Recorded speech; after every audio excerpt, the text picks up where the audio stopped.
here, aka Peter Freakout 10, bringing you guys our episode of the Movie Review Show, where the good movies are always reviewed. Okay, back into our movie review, and we're continuing ScreamFeast. Alright. Now, on today's episode, today we're going to take a look at a film that is another one of those films that was actually my first time watching. And I actually had showed this film in a DVD update before, but I actually never got around to watching it till now. And trust me, now's the perfect time to see this film, not only because of the feel, but also in preparation for the remake, which I plan to see soon. I don't want to say, I can say the trailer made it look horrible, but I'm not going to judge it till I see it. But when I first heard about this movie, I actually thought it sounded interesting, so I figured why not give it a watch, but I never got around to watching it or picking it up, because I just had so much going on and it just slipped from my mind, but finally sat down and watched it for the first time. And this is coming to us from a director who has a big place in the horror industry, and everybody knows this guy, especially for what he's contributed to the industry. And what film is that, you may be asking, and which director are we talking about? That film is none other than The Fog, or John Carpenter's The Fog. Yeah. Now, The Fog was a film, or John Carpenter's The Fog, however you want to call it. I'll just call it The Fog. The Fog was a film that was made back in 1980, and it was written and directed by John Carpenter, who, before this, gave us Halloween, of course. He also would go on to do Escape from New York, its sequel, In the Mouth of Madness, Vampires. Is probably one of his best movies, if not his best film, The Thing. John Carpenter's The Thing, The Prince of Darkness, did I say Ghost of Mars? If I didn't, Ghost of Mars, and many others. Deborah Hill also helped write this film, who the two collaborated previously on Halloween. Sadly, she's passed away. May she rest in peace. But this was a movie that Carpenter was inspired to make, following him seeing the Trollenberg Terror from 1958, which was a movie about monsters in the clouds. And he wanted the movie to have that same sort of feel, only with a different weather effect. And he got the idea to do that, to basically use fog as he was traveling, promoting his movie Assault on Precinct 13, the original. And him and his then girlfriend saw an eerie fog in the distance, and he decided to base it on that. So along with Deborah Hill, they wrote a script based off those things, and they also took influence from a real-life story of a shipwreckage that took place in the 19th century. In fact, it's strongly suggested that they took influence from a John Greenleaf Whitler poem, The Wreckage of Palatine, from 1867. And so John showed the script to Avico Embassy, who said okay, because he was already in a 2-picture deal with them, because after this he would go on to do Escape from LA with them. And he was given a budget of over $1 million,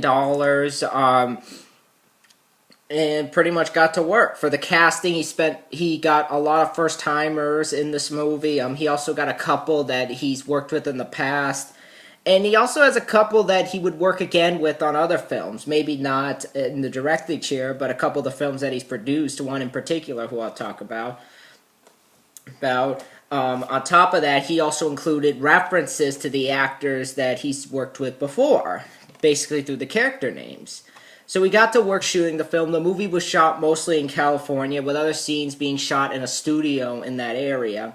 And for the makeup effects, they actually brought in Rob Bottin, who would also work with Carpenter later on The Thing. And he would also act in the film playing the main villain, Blake. In fact, when he was first offered the role, John actually... Well, he came in. He wasn't offered. He came in and asked for the part, and Rob told him to stand up, and he was wondering whether he was ready to kick him out or basically do something with him, but he really did it to see how tall he was. And when Carpenter saw how tall he was, he was like, okay. And when I first heard that, I was like, wow, they got Rob Bottin to be in this movie? That's cool. I'll talk about that later, though. But like usual, Carpenter did the score for this movie. As they were filming, he considers this to be one of his best scores. A little bit of the opposite how he feels about the movie, which I'll get to. But when the movie wrapped up, the movie was presented to John, who was a little bit disappointed with it. So he went back and added additional stuff to basically put in more gore and add more set pieces, despite the fact that he was originally aiming for a PG rating. Thankfully, it came back with an R. But despite giving it a small budget, for some reason, Avico was really gung-ho about marketing this movie. It spent an additional $3 million on newspaper ads, TV spots, and they also had them set up fog machines in the local theaters that were playing this movie to give the feel of this movie. And they originally scheduled it for a Christmas season release of 1979, but the movie had to be moved from there to avoid competition from other their movies. But the movie opened on February 8th, 1980, and while it doesn't say the box office number, its total came to over 21 million. So it was a success at the box office. Despite the money being ranked in, the movie's critical reception was more mixed from critics. Even though it has grown a wide cult following, which is easy to tell by Rotten Tomatoes, who is more basing their ratings on the critics that are giving this movie a positive review at today's age.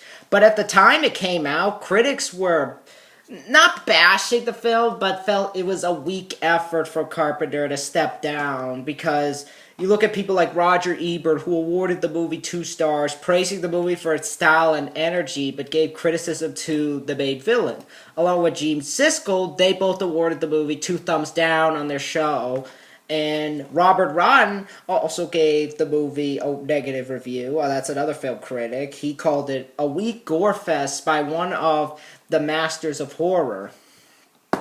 Gorefest is a strong word. I'll get to why later. But Betty Jo Tucker of Real Talk Movie Reviews gave it a negative review saying, foggy yes, scary no. I don't know what she thinks by that. Thankfully, the movie did receive some positive reviews from critics like Brian McKay, however you say his name, of eFilmCritic.com, who said, was enough to keep a teenage boy awake at night and can still give a grown man the creeps. Christopher Knoll of eFilmCritic.com also gave the movie a positive review, calling it one of Carpenter's best. So the movie had its fans, but for some reason, John disowns this movie and has called it one of his least favorite movies, which is why he took part in producing the remake. But nevertheless, the movie has gained a cult following, and the audience rating was definitely nice, with an audience rating of 64%. And on IMDb, it has a 6.8 out of 10. So, there's a fan base. I just think Carpenter was too hard on himself. John, you did Memoirs of an Invisible Man with Chevy Chase. That's a much worse movie than this. Because seeing this for the first time, I gotta say, I love this movie. I really love this movie.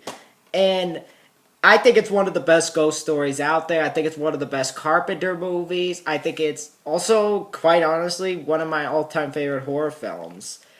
And it deserves a cult following. It deserves it from all people. And at times, I think it's a little bit underrated, because not a lot of people talk about it. It's one of Carpenter's more underrated films. And I thought it was a great change for Carpenter, because the last time we saw him in the horror genre, he did Halloween.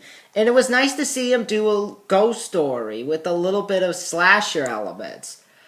I'll dig deeper into that later, the whole elements mixed together. But with the cast of this film, you got Stevie Wayne, not Stevie Wayne, that's the character's name. You got Adrienne Barbeau playing in her film debut. She would go on to be a horror movie queen after this. She worked with John Carpenter again in Escape from New York. She was in Swamp Thing. She had a role in Creepshow. She had a quick role in The Thing and would play Catwoman in Batman the Animated Series. I think she also played his mother in that movie, in that show. I could be wrong, but Jamie Lee Curtis is also in this, who was beautiful at the time, I'll say that. The Scream Queen herself, best known for her Laurie Strode character in Halloween 1, 2, H2O, unless you count Part 3, because she had a quick part in that. Resurrection. She was also in Prom Night, Terror Train, and outside of the horror genre, she was in the 2 My Girl movies, True Lies with Arnold. You also got Tom Atkins, who would go on to be in Halloween 3, Season of the Witch. He was in Night of the Creeps, Maniac Cop, Lethal Weapon, Escape from New York, and he was also in Striking Distance with Bruce Willis. Janet Leigh, who in Psycho is hot, who of course is Jamie Lee Curtis's mother. She was also, as I said, in Psycho. She was in a bunch of 50s movies. She was also in Halloween H2O. You also got Hall Holbrook from Creepshow. He was in Girls' Night Out. He was in Wall Street. He was one of the voices in Hercules and Cats Don't Dance. And as I said, Rob Boutin, makeup effects artist, plays the main ghost leader. But yeah, this is a creepy-ass movie. And I was surprised how much I enjoyed this film, especially after seeing the trailer for the remake. And as I said, I can't say it's horrible because I've only saw the trailer. I haven't seen the movie fully. But the trailer's not doing a good job of making it look good. But when I see it, I'll be the judge of if I like it or not. But I don't know how it'll top this movie. And I'll go deeper into why. But the basic plot of the film is basically this. It takes place in this town called Antonio Bay, where the citizens live around this legend, where this ship owned by this man named Blake, played by Rob Boutin, was said to have sunk while transporting this treasure to build a leper colony, because he suffered from leprosy, and he wanted to basically have his own colony where lepers would feel at home. But of course, there's more to the legend that people like to believe, because we find out that the founding fathers of the island of Antonio Bay actually caused the ship to sink so they could get the gold, and they used it to build Antonio Bay Island. And they didn't care about the fact that him and his men died. So the years have passed, and now it's 100 years later, and it's around the anniversary that the island was discovered. And we meet our main character, Stevie Wayne, played by Adriana Barbeau, who's this radio DJ on the island in the lighthouse. Nick Castle, we also meet, played by Tom Atkins, who's a local fisherman. And Elizabeth Soley, played by Jamie Lee Curtis, who is a hitchhiker that becomes romantically involved with Nick. And they're all ready to basically take part in this conference held by the mayor, played by Janet Leigh, about the island's 100th anniversary. Out of nowhere, though, this otherworldly fog that's all green comes to the island, and in the fog is this ghostly form of Blake and his crew, and they're killing off the people related to the families of the incident. So now the group needs to find a way to survive the fog and figure out a way to basically get the fog off the island. Will the group find shelter to protect themselves from this deadly fog, or will they all find themselves dead? Now, The Fog is an awesome movie. And it's a really unique ghost story. It's interesting, with elements of a campfire-esque ghost story, with elements of slasher in there. I thought it was interesting that John was able to make 2 movies, to make 2 tones into one movie, because the story itself is taken so seriously, and at times you get the idea that it sounds like a B movie. But it isn't tongue-in-cheek, and it takes itself seriously in a way where it's believable. And I think that's why John Carpenter is an amazing director, because he's able to take a story like this that would seem like a Roger Corman production and makes it work from the start. And he really makes the movie, as I said, seem like this campfire story come to life, with the opening of the shot near the campfire with the kids around it telling the story of the incident. And how they tell it is so in the vein of how, like, anybody would tell a campfire story. And was just superbly done. And it makes it feel really creepy. I also like how they make the fog feel otherworldly. It looks green, and it really distinguishes itself from the usual fog. And I just like how it builds it up, showing how much it can do, like the scene of it going by, and it's breaking windows and causing the car alarms to go off. Little touches like that really make the fog creepy. It makes it a natural force not to be reckoned with. So I love the story. I love how it combines elements of the feel of a slasher and a ghost story. It was just done so well. And I like the fact that the characters are just small town individuals who work normal jobs, so you have an easier time relating to them, and they're really likable. They're not muscular bound, they're not handsome, they're not hot, even though some of them are attractive, like Jamie Lee Curtis is. Unlike the remake where they just added, where they had Tom Welling as just this good-looking guy, Maggie Grace and Selma Blair, where they're just like, it just seems like it's losing its appeal. But then again, I'll be the judge of that when I see it. But this movie succeeds because it makes the characters seem normal. It just makes them feel adult. And I really enjoy that about the movie. So the story is great, and it's really creepy. Speaking of creepy, the film is shot really creepily. I love the look of the town with this boat town sort of feel to it, sort of like the Cape. The way John shoots the night scenes with the fog, I think, looks really good. And the night shots have a fantastic amount of atmosphere. Like the scenes on the sea where you see the fog coming in towards them, and it's all green. Also, as it's going by, and everything's like closing up, and it's ruining the lights. I also love the one point where the sailors are on the boats, and they're like, "There's no fog bank out there. There's no fog bank out there." And he's just looking out there, and he's like, "Oh, hey, there's a fog bank out there." And just the sight of it coming in really gives it an eerie feeling because of the look of it. Whereas, like, with the remake, it just looks like a normal fog. I'm like, really? That's supposed to be scary? But, yeah, I just love the build-up. I love the look of it. And I think John did a lot with such a little budget, especially the night scenes, where basically they have a great amount of atmosphere with each shot. The technical levels of this movie are amazing with the location. It doesn't look cheap. And it's amazing how it only cost over $1 million to make this movie. In fact, when you look at the remake, which is said to have been with $18 million, and from the trailer, the effects look much cheaper than this. And it doesn't have that same atmosphere as this movie. It just... The fog comes, and it feels like the island changes. With the green fog, it just makes it work. Here, though, it's just a normal-looking fog. There's nothing scary about that. And they say, like, oh, we used fog for shades. From the trailer, it doesn't look like it. But then again, I'll see it. I'll tell you guys what I think of it. But on top of that, the acting is also very good. Tom Atkins, I think, does a great job in the lead, in the same way he did a great job as the lead in Halloween 3. And this has the same strength as that movie did with its lead.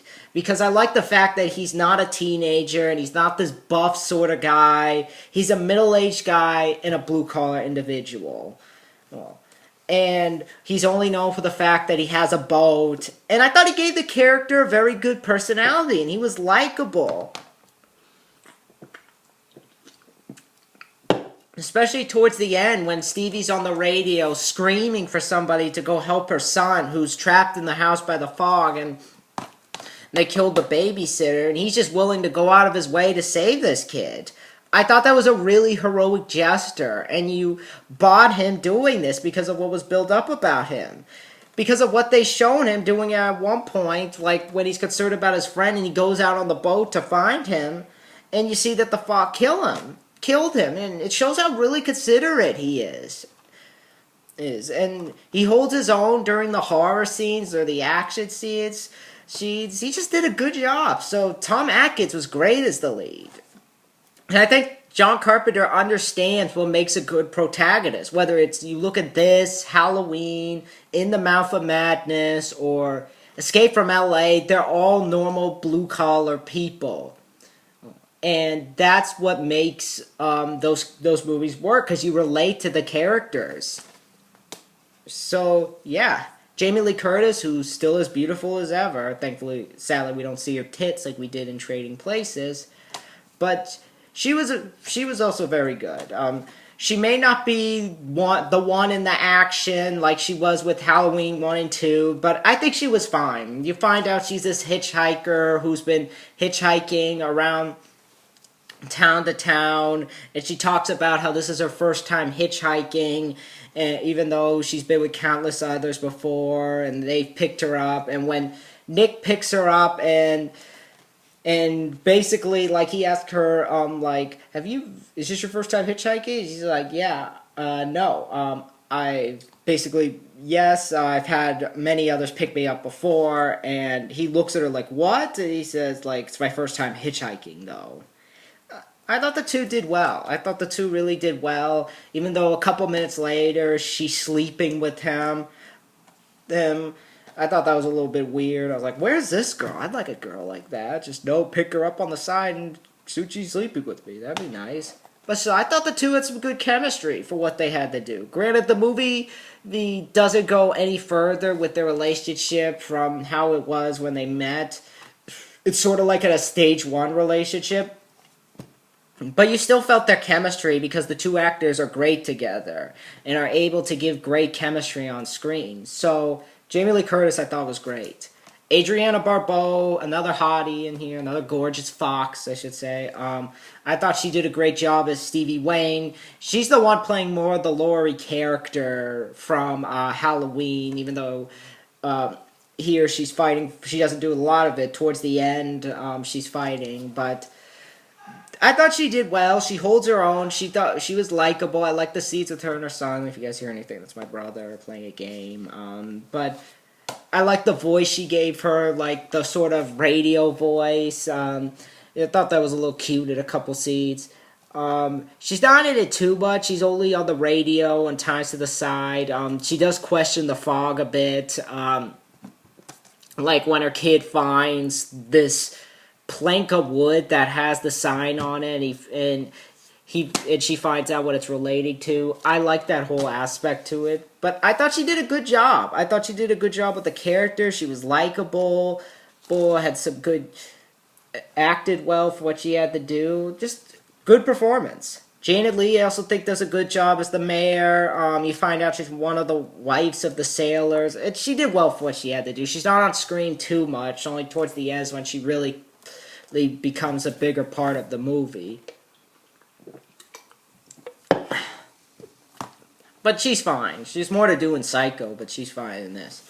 But Rob Bottin, I think, is one of the best parts of the film. I thought he did a great job as Blake. I like how he looks in the film. I like that look of him in the fog with, like, the sword and, like, the hands. He's all seaweed-like. And I like the mannerisms he gives the character. Like the way he moves and how the fog is sort of like his only lead into the real world. It's amazing that he's even playing this character. And he's playing this because it's his creation. Really shows how good of an actor he is. I like the other ones too. They have like all these like knives and whatnot. And how they go around killing them, which I'll get to. But definitely good performance by him. It surprised me how good of a performance he gave. And of course, you have to talk about the special effects for this movie. Being this is a horror film, you gotta always bring up the effects. And the effects for this film, I think, look really good. The makeup on the sailors, I think, looks really good. As I said, I like how seaweed-like they are. I like the fact that they have, like, these knives as they go around killing people. I like that as their weapon of choice. It isn't an all-out gore fest like some of the critics said. I don't really know where they got that from. But You do get your blood here. There's some good deaths. Like one guy in the beginning of the the sailors they get stabbed in the eye, and you later see him with their eyes pulled out. Another guy who's at the radio thing, he gets attacked. I mean, the eye stuff isn't on screen, but you get the idea. So there's some really cool deaths in this movie, and the makeup is really good in those parts.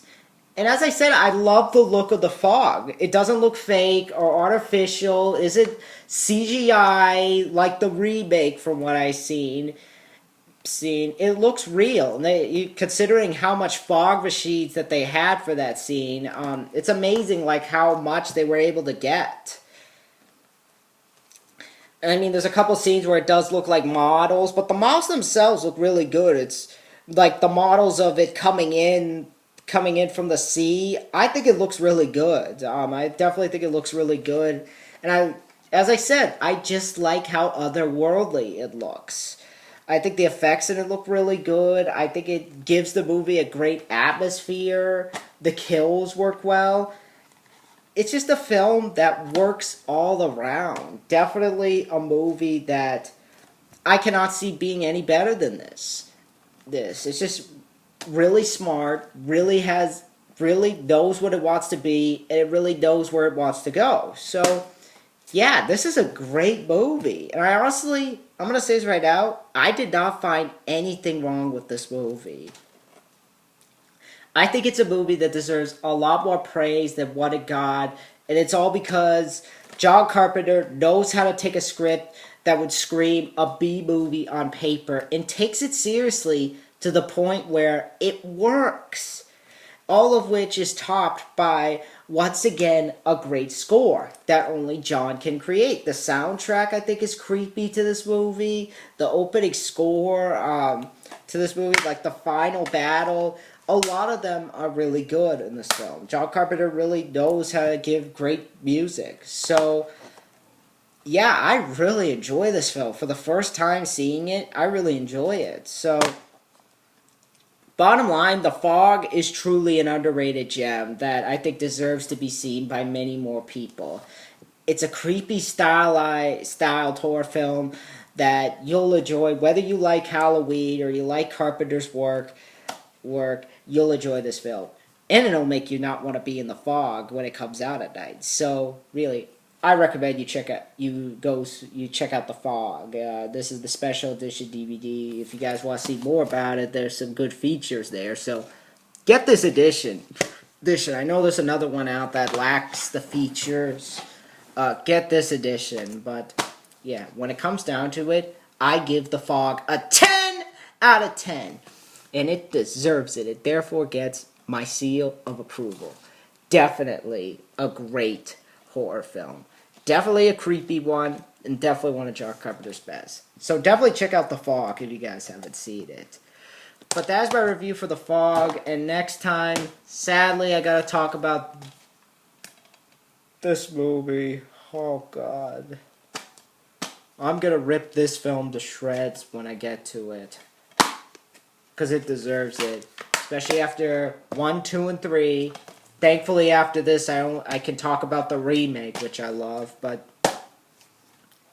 I'm gonna wait till that later. But sadly, I gotta talk about this. But then after that, I'm gonna talk about this film, Disturbing Behavior, which I actually been wanting to review for a while. But yeah, I'll get to this later, thankfully. But I'll see you guys later. Let me know in the comments below what you guys think of John Carpenter's The Fog. Let me know in the comments below what you guys think of the movie. What is your favorite John Carpenter movie? Let me know in the comments below. And let me know what you guys think about the remake. Because I think it looks like crap, to be honest. But I'll still give it a watch. Because I don't want to judge it right here, even though I haven't seen it. I shouldn't be talking badly about it. Because I gotta see it to judge it on my own. But I don't think it's gonna top this film. But let me know what you guys think of it in the comments below. Let me know what you guys think of this particular Fog in the comments below. Let me know what your favorite John Carpenter movie is. What your favorite John Carpenter movie is. And be sure to rate, comment, and subscribe. And I'll see you guys next time on the wonderful world of YouTube. Bye.